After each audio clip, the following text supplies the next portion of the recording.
شاہان اندلس کا دارالحکومت، قوط بادشاہوں کا نشان عظمت طلیطلہ بہت بڑا اور شاندار شہر تھا۔ دریائے ٹیگس اس شہر کا اس طرح محافظ تھا جس طرح سانپ خزانے کا نگہبان ہوتا ہے۔ یہ دریا اس عظیم شہر کے ارد گرد کنڈل بنائے بہتا تھا۔ دریا کی موجیں سرکش تھیں، تماشائی انہیں دیکھتا تو دنگ رہ جاتا۔ دریا پر جھاگ اٹھتا تو یوں معلوم ہوتا کہ کوئی بہت بڑا اژدہا پھنکار رہا ہے۔ لہروں کے پیچ و خم آپس میں یوں الجھتے گویا اژدہے کشتی لڑ رہے ہیں۔ طلیطلہ کی بلند و بالا عمارات سر بفلک محلات دیدنی تھے، بازار کشادہ و وسیع، گلیاں فراخ، گورے چٹے گبھرو جوان لباس دیدہ زیب، تراش خراش بے عیب، وضاقتہ نفیس، عورتیں حسین و محجبیں، ایک دوسرے سے بڑھ کر دل نشیں، جو دیکھتے دیکھتا ہی رہ جائے۔ شہر کی فصیل اونچی، حد سے زیادہ مستحکم، چٹان کی چٹان سنگے کارا کی کان دوہری بنی ہوئی تھی، بڑے بڑے پتھر کاٹ کر نہایت مضبوطی سے جوڑے گئے تھے۔ فصیل پر چڑھنا قضاء و قدر سے لڑنا تھا۔ یہ فصیل کیا تھی؟ دوہرا قلعہ تھا جسے دریائے ٹیگس کے حصار نے اور زیادہ بے خطر بنا دیا تھا۔ اس شہر کی تسخیر ناممکنی کی تصویر تھی۔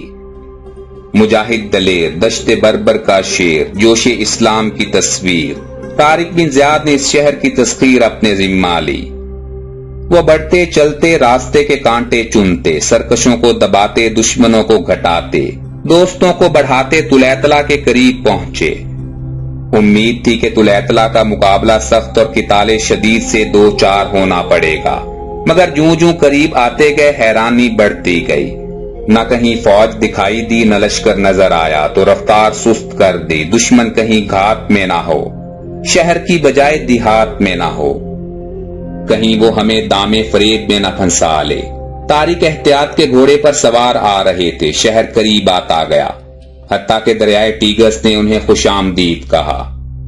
ساحل نے ان کے قدم چھوئے، فصیل پر نظر پڑی، بے رونق اور سوئی سوئی نظر آئی۔ فصیل کے برج خالی دکھائی دیے، نہ آدم نہ آدم زاد، نہ تیر انداز، حیرت بالائے حیرت تھی۔ سوچا الہی ہم کہاں جا رہے ہیں؟ کیا یہ طلیطلہ ہے جس کی عظمت کے فسانے ہر جگہ جانے پہچانے ہیں؟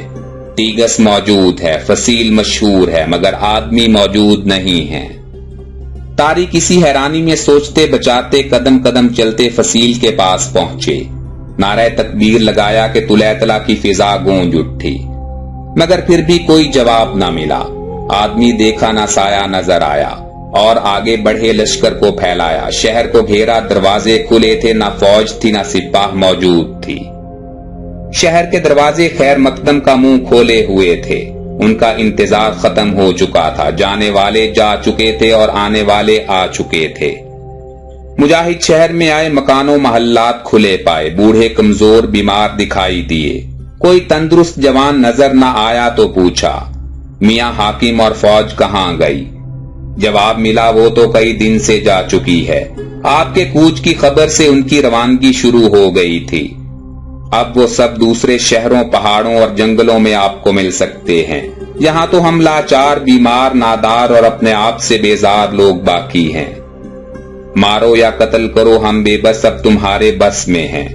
گرجے خالی پڑے ہیں، زمزمہ ریز راہب و راہبات پادریوں سمیت روما پہنچ چکے ہیں، شہر بھر میں الو بول رہے ہیں، ویرانی ہی ویرانی ہے۔ وہ بازار جن میں جوانوں کے ہجوم اور حسیناؤں کی بھیڑ ہوتی تھی اب سنسان پڑے ہیں، محلات و مکانات اپنے مکینوں کو ترس رہے ہیں، نہ محافظ ہیں نہ چور، نہ کہے ہیں نہ نغمے، نہ ہی آوازیں ہیں، موت بھی بھاگ چکی ہے، ورنہ ہم اب تک زندہ نہ ہوتے، کاش وہی ہماری مونس و دمساز ہوتی۔ سپہ سالار نے حکم دیا کہ شہر پر قبضہ کر لو، ایک ایک کونے خطرے کو دیکھو، فریب کا کھوج لگاؤ، اگر کسی مرد میدان کو پاؤ تو اسے پکڑ کر لے آؤ۔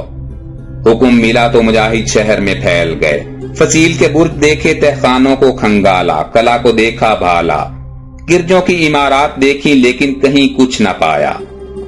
سپہ سالار کے پاس واپس آئے اور شہر بھر کی خبر لائے، شہر خالی ہے، محلات و مکانات کھلے پڑے ہیں، کوئی دروازہ بند نہیں ہے، بیماروں، اپاہجوں، کمزوروں اور بوڑھوں کے سوا کوئی بھی شہر میں موجود نہیں ہے، گھات کے امکانات بھی ختم ہیں۔ طارق نے حکم دیا خالی مکانوں کا مال اٹھا لاؤ، وہ مال غنیمت ہے، جو کچھ پاؤ یہاں اٹھا لاؤ، کسی کمزور، بیمار اور بوڑھے کو نہ ستاؤ، تمہارے ہاتھ سے کسی بے ضرر انسان کو نقصان نہ پہنچے۔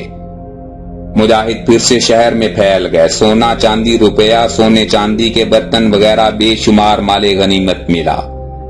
جواہرات ڈھیروں کے حساب سے دستیاب ہوئے۔ صدیوں کی جمع شدہ دولت کے خزانے پائے۔ 25 بادشاہوں کے زرعی تاج جواہرات سے مرصع ملے۔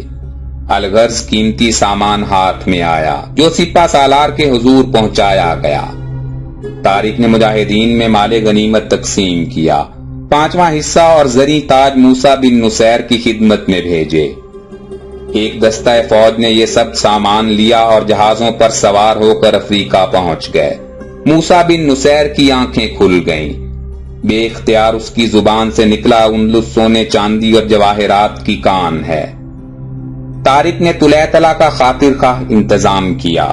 جو لوگ اپنے گھروں میں رہ گئے تھے انہیں دلاسا دیا اور اطمینان دلایا کہ وہ آزاد ہیں، آزادی سے اپنے کام کاج کریں، مذہبی امور کو ادا کریں۔ مسلمان ان کے مذہب اور رسوم کی ادائیگی میں ذرا بھی دخل نہیں دیں گے۔